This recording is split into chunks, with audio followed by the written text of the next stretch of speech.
Hello and welcome back to RNG Gaming, a more title update for Wilds with the introduction of Gog and the new Artian meta alongside the update of Arch-Tempered Jin dahaad, which already dropped. Before we can even get to Switch X, we got a lot to talk about. In regards to AT Jin, you've got, say, the Agitator Talisman, the new upgrade getting you to level 3, so that's 3 levels of Agitator on one guaranteed talisman. That's fantastic. But then you have the chest piece, which provides 2 levels of Agitator and 2 level 2 decoration slots, which is basically very efficient for our purposes. But then that goes alongside the new Gogma weapons, which is just a massive meta jump, with much bigger numbers in regards to your raw, awesome element potential, and the new sets that are possible thanks to those active skills. But then for Switch X, specifically with Title Update 4, we obviously had some big changes, some of the most out of all the weapons. Things like your counter with the sword, it can now be changed into a sidestep. Plus, it has increased invulnerability to knockback and can be quickly changed into an evade. This works out as a lot of interrupting your own counter to not get stuck in that awkward double swing and instead go into a better combo in many cases. You can also evade to cancel out of a charging unbridled or full release, and chain into an evade post zero-sum discharge finisher. Little things like your morph combination from the focus strike, it's more reliable to actually land, and the raw damage is up. Not too relevant is the unbridled slash raw damage being increased, but other beneficial things like element scaling from multi-hit attacks and raw damage has been increased for element discharge and zero-sum discharge. Your spiral burst slash from the axe, the raw of that's up. Raw damage has been increased for your downward fade slash, the morph double slash, and morph rising double slash. And your evade morph slash from moving and attacking.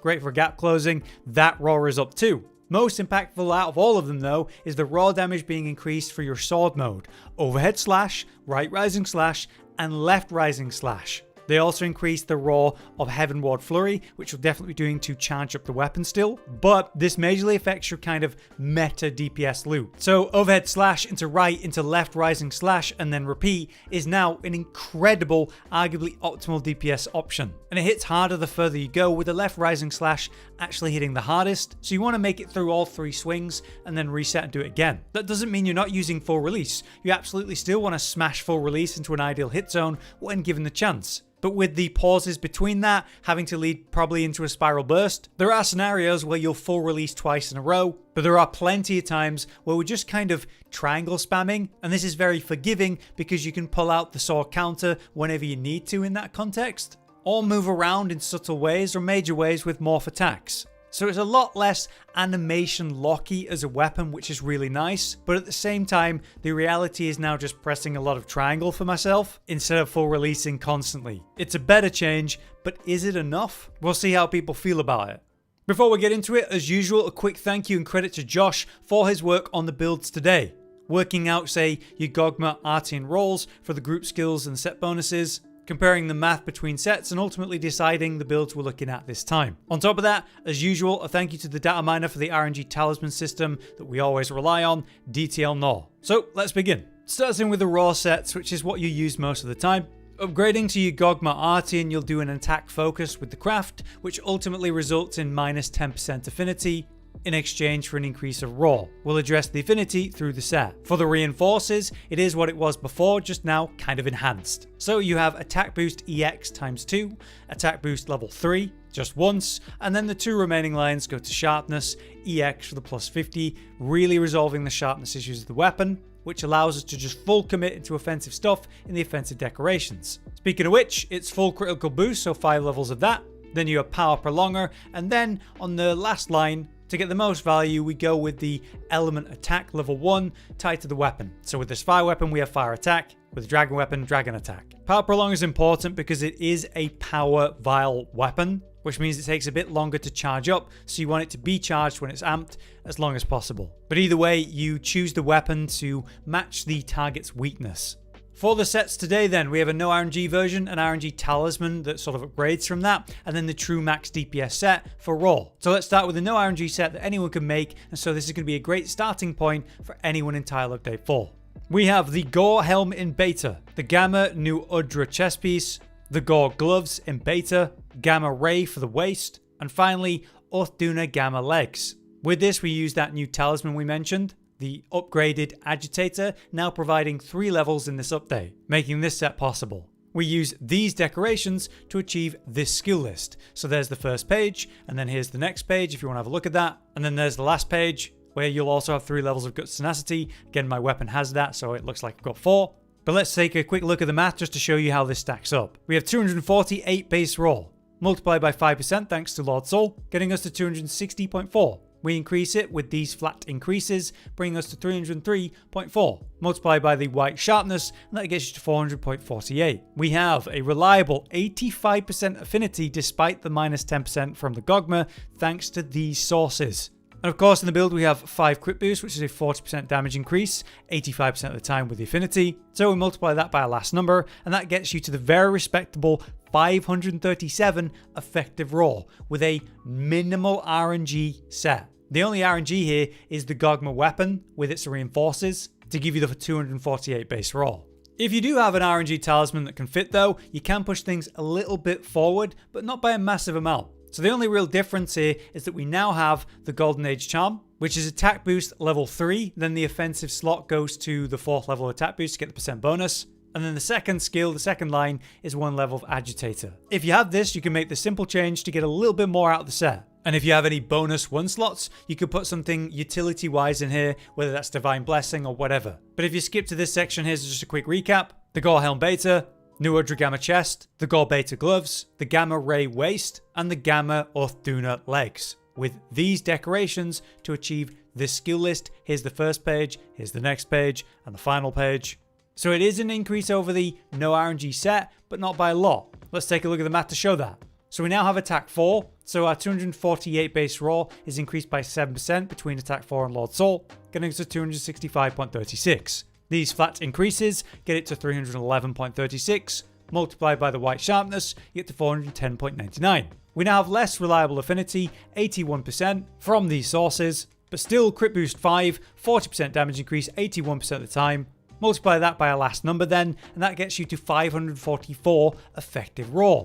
So it's a 7 effective raw increase, not a major jump forward for a hard to get RNG talisman, but a noticeable one. But if you really want to get serious, it's time to look at the max DPS set for raw with switch axe.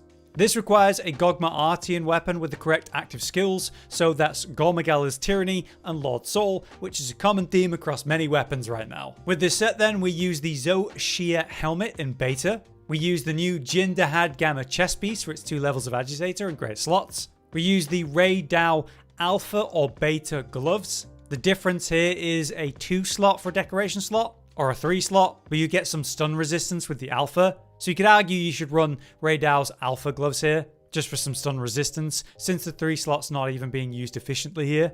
But it barely matters. We have the Ray Dao Gamma waist and the Gore boots in beta. The RNG Talisman is the same one we looked at with the other set. It's attack boost 3 with the offensive slot going to the 4th level attack boost for the percent bonus, and then the remaining skill goes to Agitator. If you wanted to rework this set to not have an RNG Talisman, you could again just go for the Agitator 3 Talisman and redecorate the set accordingly, but obviously this is the proper set we're looking at for the max DPS, so I'd rather not do that. Anyway, here are the decorations we use to achieve this skill list. Here's page 1, let's go to page 2, and here's the final page if you want to pause and have a look. Again, if you have a better RNG Talisman that has more 1 slots, you'll have a little bit more room to work with, whether that's going for more levels of Divine Blessing or some other utility.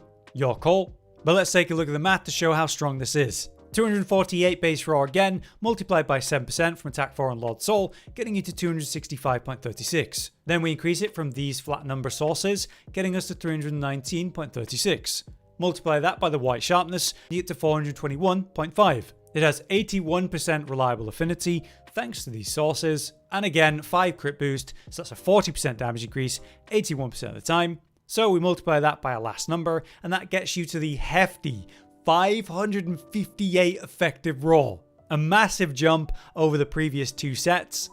But if you are going to commit to element, we can go hard on this.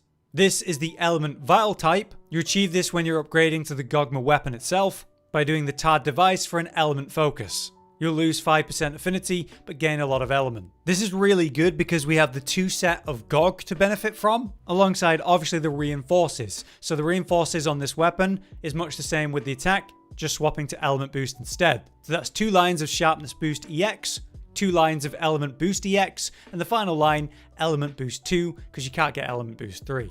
But either way, this gets us to 530 base element. Amazing.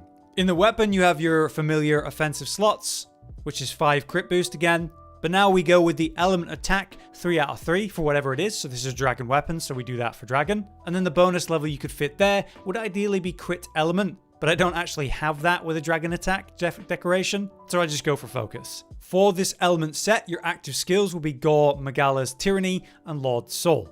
Alright, let's look at the set then. We have Gore Helm in Beta, the new Udra chest piece in Gamma, the new Gog gloves in Alpha, the Gamma Ray waist, and finally the Gog boots in Alpha. The RNG Talisman, once again, is the attack boost talisman. 3 levels of it on the actual talisman, 1 more you get in the offensive slot for 4 levels, the percent bonus, and that second skill is of course Agitator once again. If you were to remove this RNG Talisman for a craftable one, we'd once again go for the 3 levels of Agitator, and then redecorate the decorations to get Latent and Burst. But for the proper set, this is what we're looking at. Here are the decorations we use to achieve this skill list. Here's the first page, here's the second page, the next page, and the final page, which doesn't really matter to be fair.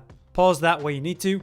But let's take a look at the math to see how insane this gets. We have 205 base raw now, multiplied by 7% from attack 4 and Lord Soul, getting you to 219.35. We increase it by these flat numbers to bring you to 273.35. Multiply that by your white sharpness and you get to 360.82. We have 73% reliable affinity from these sources, and crit boost 5 still, so that's a 40% damage increase 73% of the time. Multiply that by your last number, and that gets you to 466 effective raw, which is very solid when we consider the element. So we have 530 base element, which is really high, and we multiply it by these sources, including the Gog 2-piece and Coalescence, getting you to 992.16. Then you have these flat increases, again there's Gog 2 there, bringing you to 1112.16, which is almost the cap of the element. We'll debloat that to get the true element, times that by 15% from white sharpness,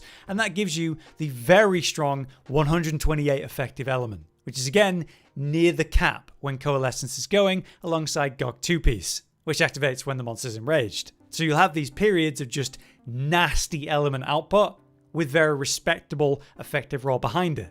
So yeah, there you go. That's our updated stuff for Switch Axe and Title Update 4 finally. They dropped the Arch-Tempered monster so early this time, we didn't even get through most of the sets before it happened. But obviously, Switch Axe is in a very strong position. It's a lot more free-flowing because you're able to do that simple overhead or rising combo, which can easily be interrupted for a sword counter whenever you need it, which then can be interrupted so you don't get stuck into it and get back into the rising combo, going for those full releases whenever presented the obvious and easy option. I'd find this gameplay loop a lot less restrictive, and hey, it's not just full release spam, but at the same time, it's not like a major step into anything interesting, such as the incredible morph loop gameplay that we had in Rise. It's a step in the right direction, but for me, I want more variety in the gameplay loop. I don't want to trade full release spam for triangle spam and that just be like the end of it. So hopefully in the last few updates we have, there'll be more changes for Switch Axe.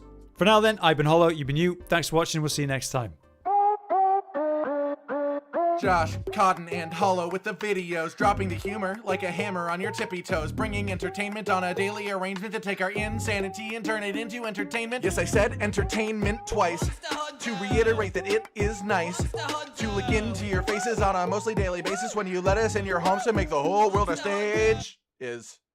Goodbye.